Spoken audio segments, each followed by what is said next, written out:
This is Billy Goat with Doomed and Stoned, and today I'm visiting with Lucifer, the one, the only. We have Johannes Adonis, who's the vocalist. Nice to meet you. We have Nika Anderson, who is bam, bam, bam, bam, bam on the drums. How'd I do? That introduction, was that worthy of your talent? Okay, yeah, excellent. And then we have Alex Meyer on bass. So thank you so much for visiting with me today. We are at Psycho Las Vegas, of course. You just did an outstanding performance. It's always great to see you. I saw you when you came through Portland not too many years ago.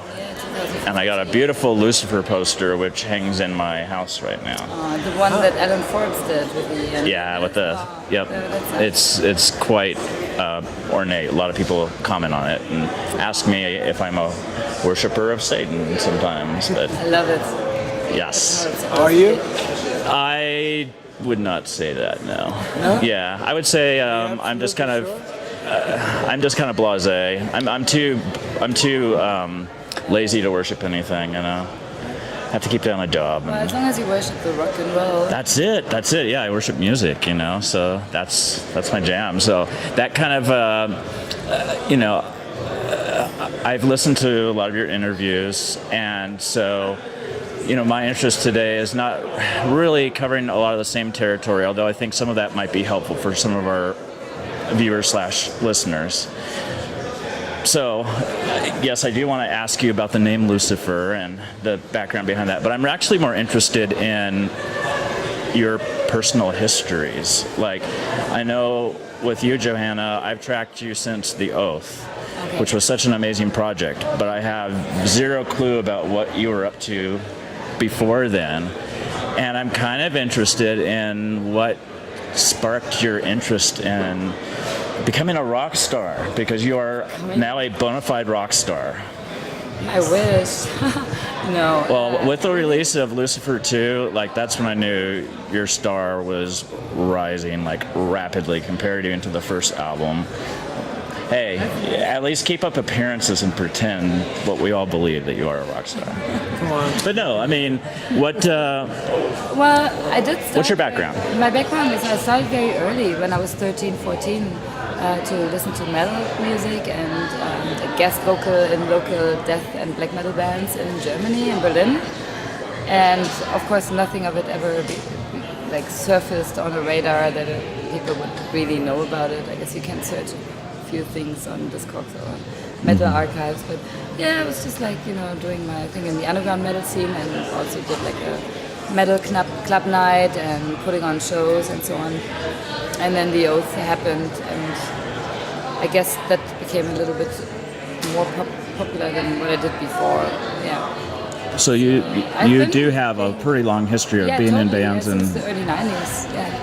See, I should have done better homework to dig up all these juicy details, huh?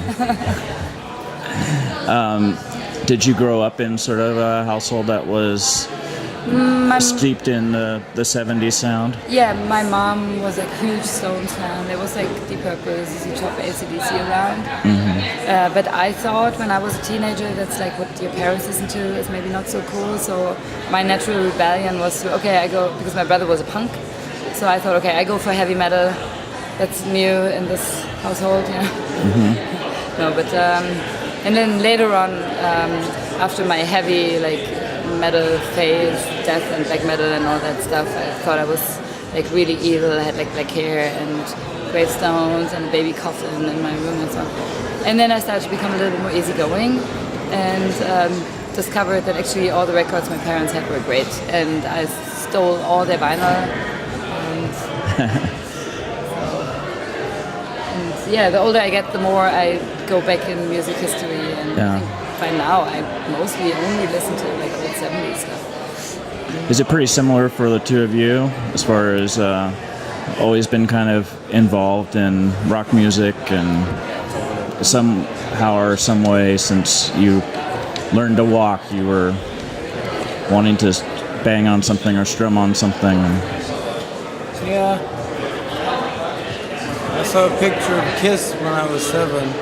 Oh my. And that made me go, because in Sweden, it was ABBA or Kiss. That's right. You had to I choose. thought Kiss was my thing. So I made up my mind when I saw a picture. And now I like the fact that I made up my mind because of a picture, not because of the music. Yeah. How did the two of you meet? Well, we were kind of like acquaintances from like having mutual friends and like playing shows and me hanging out like casual. But one time in 2016, September 22nd, I came to see him play in Berlin. It was like a record release party for his other band, Imperial State Electric. And after the show, we started talking about Blue Oyster Cult and bonded over that. We never stopped talking, and yeah, that was it. And now we're married and we still still talk talk about about Blue Oyster Cult. When did you get married? Because the last I read in the press releases I was rummaging through was that you were engaged. Yeah, that was Did this happen July recently? 13th. Yeah. Oh, congratulations. Thank you. That's awesome. Friday 13th. Friday the 13th. Yeah. Wow. Nice. Was that intentional or just happenstance? Oh, we got lucky. We Yeah, got lucky. I like yeah, it. because I mean, Nick is playing so much with his other bands too, the Helicopters and Imperial, and then Lucifer, stuff happening this summer a lot. So we had to find a weekend where we could actually squeeze in a wedding with all our rock and roll friends who also play shows, and almost everybody made it. Dragen, who plays guitar in the Helicopters, he had to take a helicopter from the wedding to make it to a festival show because he also plays in Back Baby. But it's hard to find like a free weekend. So. Speaking of helicopter, one of you is involved in a band called the Helicopters. Is that you, Nika? That would be me, yes. That's what I thought. And you're playing On this Sunday. festival. On Sunday, yes. Awesome. Yeah, I just had a chance to hear your music more recently because I'm not quite as hip as I'd like to believe I am. And I like it. I really, really like it. So I'm excited about that performance. Yeah. Are the two of your bands doing collaborations like this, or is this just more a one-off? No, there was a few that we just played Hellfest. But that was similar. In France, it's a big metal festival, and yeah, Lucifer played and Helicopters played. It's Same great day. if that works. Yeah, but he has like a double shift because in the Helicopters he's the lead singer and he plays guitar, and in Lucifer he drums, so he has like a double stint. Cool. How did you get connected with this wild and crazy crew, Alex? Me and Nick have been friends for a few years now, and last 2 years ago, he asked me, Alex, do you know any good bass players in Sweden? Here I am. Okay, let's rehearse together and find out. And he was the beast on bass, so we had to take him in. That was, that was actually funny because we did both of us as. So Alex, you live in Gothenburg because we live in Stockholm. Like, you must know a few bass players. Me? Oh yeah, fuck yeah! All right, let's do this, and it worked. Right on. Then we started Sometimes it rehearsing doesn't and have to stuff, be so complicated. Yeah. Exactly. It is good to promote yourself every once in a while, especially when you really believe that you've got what it takes. Cool. Well, how would you describe your personalities in relation to each other? Because I know you kind of cast yourself as the dreamer, the vision keeper of the band, but I'm really curious about how your personalities complement each other, or maybe even clash every now and again. I think, like for Nick and I can say that despite what it might look like to the public, we are actually very private people and kind of introverts, and we always withdraw ourselves into the house that we live in, like outside of Stockholm in the countryside. So when we're not out touring and like living it up or something, we're just out and in the garden, you know. I dig my hands through dirt and I love it, and there's deer running through the garden. And I think we bond over that we kind of don't like people. Yeah. Unless there's sweet people like Alex. Alex is okay. He's the exception to the rule. Yeah, it's funny I because don't like the guitar players. That's why I don't do it. guitar players are a But little hard to deal the with great thing sometimes. is about everybody that's in this lineup of Lucifer, which is now really, I really feel like Lucifer has found itself. Everybody is, of course, very talented at playing, but they're also really sweet guys, and there's nobody who has like an ego problem, because you often have people who tend to be a bit nutty, you know, in the music scene and so on, and we never had like one tension. It's just like we love hanging out with each other, we have a great time, and it's all, you know, always funny and cool. And I have a little bit of an ego problem, but I'm working on it. what do you mean? Well, you know, do you think some of that has to do with prior experience and just coming at this with just more history and knowing more what you want and what you have to give to make it work? Well, the thing is, I think all of us know that there's drama queens out there, and we all appreciate to not be in a band with any drama queens. And I think we all had our fair share. I had mine, you know, he had his. I think that's going on. So we are so glad that now it's all like, you know, super hippie-like and peaceful. It is a little bit like we are in Vegas, but we try to do the all cards on the table kind of thing. Yep. And which really works. And I guess it helps that we're not, I mean, I would love to be 22 again, but we're not. And that helps. Really? I don't want to be 22 again. Did I say I want to be, no, I don't want to. Yeah. I want to be 32 again. But that's so long ago.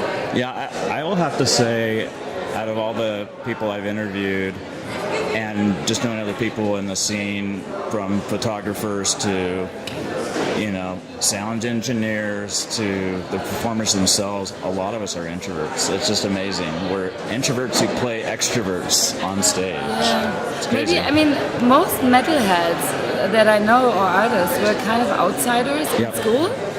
And I think that's what this whole scene kind of bonds over, that this is the gathering of all the outsiders. Yeah.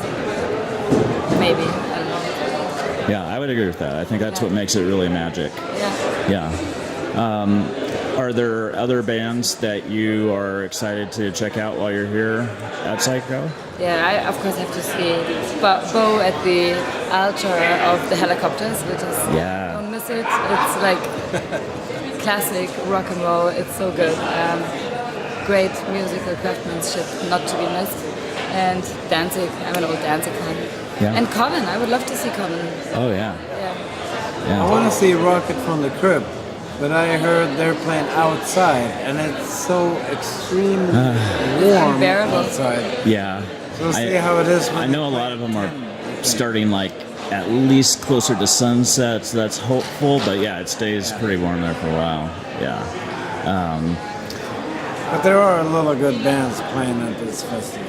I love how your questions look. The cheat is cool. That looks Hard awesome. Rock Hotel notepad. Yeah. Find in your It's room. just like, And yeah, cool. yeah. I mean, it's up here, but I was like, what if I forget and just like totally sound like a dumbass? I better That's write what this I down always real think quick. before I go on stage. Yeah. About lyrics. Yeah, exactly. Well, just a few more for you, and then I will get out of your hair. You know, speaking of Coven and Jinx Dawson, you know, kind of starting a sound, at least when it came to occult rock and metal, and kind of opening doors for women in metal. Do you sense that attitudes have changed significantly since, say, The Oath came out and you first were plummeted in the scene, you were in the spotlight, you know, people were talking about you more? I would say that sexism in general, be it in the metal scene or not, is alive and kicking, unfortunately, still. Yep. And I see it every day. May it be like stupid comments that, you know, if like you actually look at stuff online, which I try to stay away from. But I think in general, I mean, I stick to good people, and in Sweden especially, it feels very like liberal and equal. Between there's a lot of girls in bands, and it's never an issue. But I grew up being a girl in the metal scene, and I was being teased just for being a girl, and I was a genuine music fan and lover, and I grew up having to like, you know, grow like a thick skin and so on. And to this day with the Oath, you know, you hear like remarks about, you know, when the album came out and we had those like leather suits on the album cover. Oh, we got so much shit. People thought, because we were the girls that wrote everything, people thought that like other people write the stuff for us. Or, you know, like you get remarks about the suits, it's like, fuck you. I mean, you know, if like Jimmy Page has his fucking women's blouse open and is strutting around on stage, that's okay, right? But as a girl, like people, or you read like headlines in magazines, you know, and your hair color gets mentioned, it's like, what does it matter what kind of fucking hair I have? Like, it should be just about the music. Because if I was a dude, I would do the exact same thing. You know? But no, I think it is a little bit more liberal. But I think it's going to take some time. Because some people just don't even notice that they're catering towards sexism. Especially women. They often kind of don't even realize how they push that. There's just like forms of behavior that are so deep in society. But I think it's a slow journey. But we're getting towards the goal. We have a little bit left to go, but it's. I want to keep positive about it because it is better now than it was maybe even 15 years ago. Not good enough, but it's It's getting there. Cool. So. The current cover for Lucifer, was that kind of like a, you know, a cheeky little like, I don't want to say fuck you, but just sort of a send back maybe to that criticism of, or is that just like, no, this is my look and this was more like good. a total like superficially visual thing. Wasn't that just the album cover? Yeah. No, our thought was, okay, in the 70s, you often had the band on the cover. And I thought that's great. Just like make it super simple, red background, bam in your face, so it stick out at the record shop. Just as simple as that. I mean, we love 70s aesthetics. You know, the fonts, the layouts, how everything was made back then, and that was the thought. But in general, I would say, fuck you. Well, plus we know that Nico was the big tease on that cover anyway. With his chest hair. That's one of the reasons I married him. What are we talking about? Now I'm being a sexist. No, I'm not going to reduce you to your great chest, but it is great. There you go. Well, maybe I will close with... I feel very comfortable. I'll close with on a positive note, like, what inspires you? Because I'm always kind of curious about... Being a creative person is such an exhausting thing that you have to find, you go through these curves, right? Well, I don't know that everybody does. No, I don't. Actually, he does. You're just creative all the time. Yeah. That must be nice to have that the constant. problem is, Nico picks up a guitar, and there's like 500 at home. Then he starts like, you know, like playing around, and immediately has like new riffs. And if he doesn't record it on his phone, it's lost. So it's like every time he touches an instrument, he's one of these very gifted people. Sorry if you feel embarrassed now, because he is actually a very humble, shy guy. Do you write most of the lyrics? I write all the lyrics, even though I'm a woman. Where do you draw your inspiration? Like, what really lights your fire? I know that you draw a certain amount of inspiration from the psychedelic era, but digging a little bit deeper, what is it about that calls you? Is it just the nostalgia of it because that was from your I mean, that's done more childhood, stylistically, you know, but the lyrics themselves, I think they're just more personal.